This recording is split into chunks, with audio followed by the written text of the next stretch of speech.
we begin with where that game just finished. What a remarkable late sequence after a furious comeback from the home team. Give it to the MVP, A'ja Wilson, around and down. You know they're going to double her. It doesn't make any difference. Here comes the help. Rise and fire, and it's down, starts to rattle out, but then stays in for a huge two.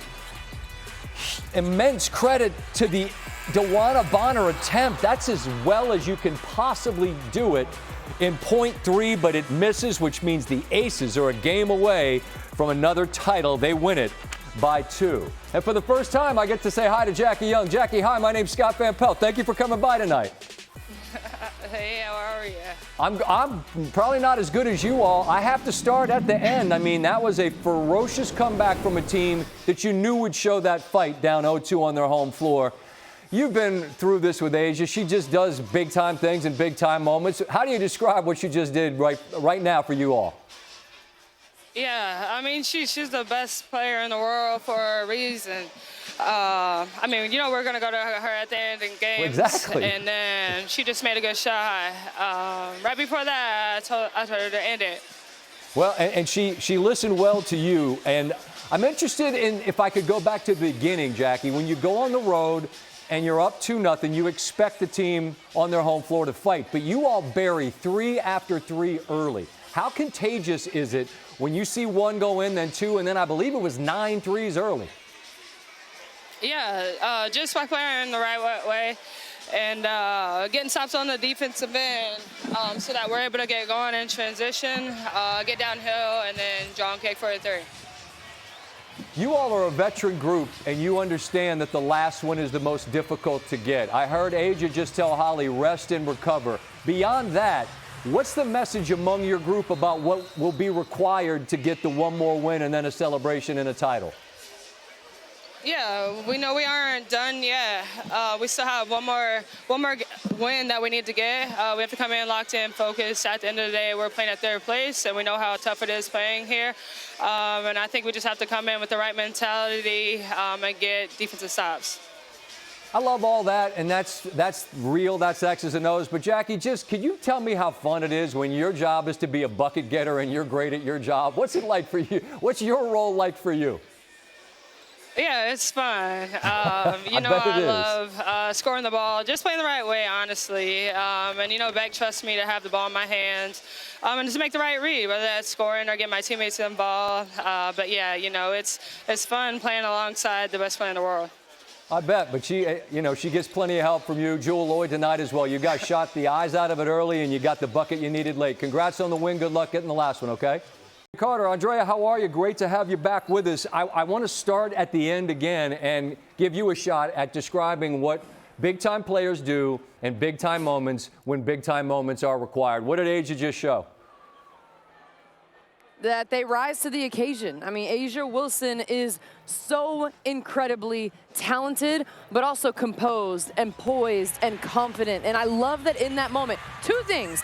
I love that Becky Hammon didn't complicate things, and A'ja Wilson did not complicate things. The way A'ja was able to keep it simple. My partner Sinead would say, keep it simple, stupid. This game is not hard. When you have a player like A'ja Wilson on your team, you give her the ball in her spot, and you let her do her thing. So I have the utmost respect for Becky's decision. First of all, the timeout. To call a timeout when things are going left and Alyssa Thomas was going over to help. Rebecca did a good job breaking it down. Alyssa Thomas was creeping over on Jackie Young's layup. Becky immediately called a timeout, which is something, not to look too far back, but something that didn't happen in game 1 when Phoenix had the ball and the clock was winding down. Nate Tibbetts didn't call a timeout. Becky Hammon calls a timeout, puts the ball in A'ja's hands, and A'ja gets it done. I'm with you because I like letting players play in moments like that, Andraya, but when you can tell it's stagnant and it just you're not going to end up getting the look you want, call a timeout to just give the ball to your best player, and it pays dividends. I'm curious how you view this thought. The Mercury, I thought that they were going to not be able to throw punches and get back in it. I was wrong. They end up getting back and ultimately taking a lead briefly in this game. But you expend so much mental and physical energy climbing that hill, and then now to not get the win at the end of it, how much does that take out of any hope and them climbing back in the series? It's tough. And I mean, the first thing that Phoenix would probably say is they can't let themselves get in that deep of a hole. That is the initial problem. It's a great thing that they were able to fight back and claw back and make it a game, but it is disheartening when you don't come out on top. But getting in that deep of a hole is the biggest issue. Defensively, they just don't have an answer. And then to compound with what Phoenix is dealing with, Satou Sabally goes down, who had 24 points. She's a matchup nightmare. So there are a lot of things that Phoenix is going to have to figure out, and obviously a must-win game in Game 4. But our thoughts are certainly with Satou. We hope that she is okay before and above anything else. But for Phoenix, getting in that deep of a hole is the bigger issue than whether or not they were able to come back and win. I hear you. And this is a terrible pun, but it feels like there's just more aces in Vegas's deck. They just have more. They got more outs for scoring options. I feel like mostly possession to possession. Is that a fair assessment? 100%.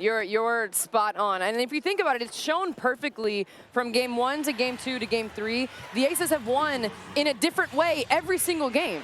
In Game 1, it was a close game. Phoenix was in control for the majority of the game. The Aces were down 9 in the third quarter, and they switched to a zone. And the zone completely stopped the momentum that Phoenix had. Also in Game 1, Aces bench had 41 points. So that's how they won in Game 1. The bench dominated, and they went to a zone. Then in Game 2, the superstars dominated. Jackie Young and A'ja Wilson take over. So Phoenix is all worried about the bench. Then the superstars take over. They don't even use the zone in Game 2, SVP. So Phoenix is preparing for the zone, then no zone in Game 2. And then here in Game 3, the Aces are mixing up their defense, doing a bunch of different things. Phoenix ends up switching what they do defensively, and A'ja is still able to cook and operate. They had 4 players with at least 11 points.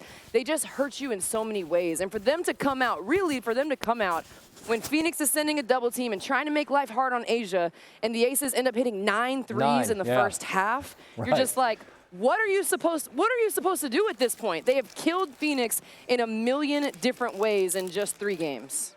Remember in the summer when everyone said they stunk and it was over? Yeah, me either. Me either. That's a win away from another title. Andraya, thank you as always for your time. I appreciate you. Best available video, sure. Best thing I saw, best available video. And when you're hitting game winners in the finals, that qualifies. The MVP, 34. The last 2, the most important. And in the last couple of minutes, she sat down and so did her head coach. Some thoughts on the win.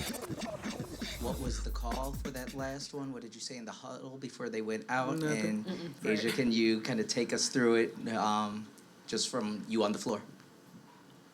Give the ball to A'ja and get out of the way. That's all the play was. Yeah, I feel like in that moment, if a coach has to tell me what to do, I'm not doing my job. And she just drew up a play. It wasn't really even a play. It's very basic. Yeah, it was pretty much what you saw. And I'm appreciative that Becky trusts me in those moments. But that's playoff basketball moments. Those are the moments that you live for. So I'm glad I was able to show up. I get on my guards for not just coming to work, so I'm glad I was able to come to work.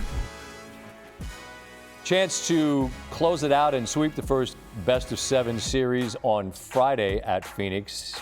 WNBA Countdown gets things started at 7 Eastern Time, and then the game at 8 Eastern Time.